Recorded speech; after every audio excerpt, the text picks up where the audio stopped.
Hola, esaldi baten esan da, bai, egia da, 12 urte, 13 urte, hor nagola, ez da, hori pozgarria da, igual hori da nire markarik importanteena eta horri garrantzi handia ematen diot, ez? 12-13 urte horietan, egon dira momentu euforikoak, egon dira momentu arruntak eta egon dira desertutxoak zeharkatzen egon naizen boladak, ez?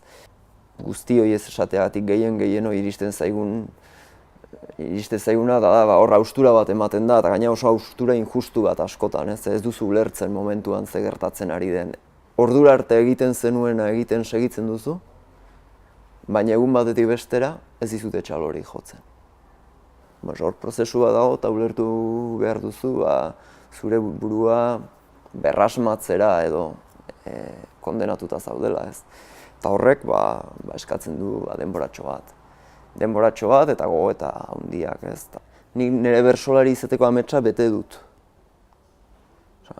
Orain bete dezaket, bete nahi nuke, nahi dudan bertsolaria izateko ametsa, ez. Ez nator ere orain artekoa ukatzera, ez, inondik inora, baina orain artekoari gehitu nahi nizkioke ertz gehiago, gehitu nahi nizkioke matiz gehiago, gehitu nahi nioke marka personal bat, eta ni segurazki beste batalla batzutan indar asko utzita nengoen finalean are gehiago eman alizateko, ez.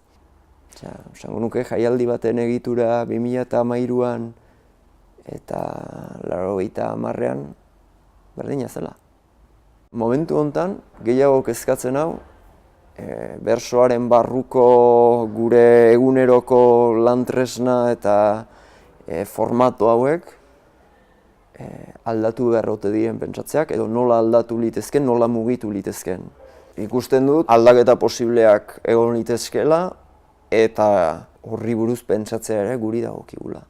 Gustatuko litzaiake egotea plazaz plaza dabilen gai jartzaile talde bat, gai jartzailetza ofizio konsideratzeko besteko plaza egin ditzakena urtean zehar. Lehen aipatut pixkat tematikarena, nik gogoetatuko nuke zer alimentatzen dugun, zerrez, zerekin salbatzen diren jaialdiak, zerekin ez. Batzutan horre ukitze ditut krikikraka batzuk, ez. Nire buruaren gandik hasita, ez. Adibidez, etengabe saltzen ari gara eta esaten dugu ez dugula bertsoa konpetizio bat ez dela ikusten, eta hori dena, baina txapelketa ostean zenbat aipatzen dugun txapelketa, ez.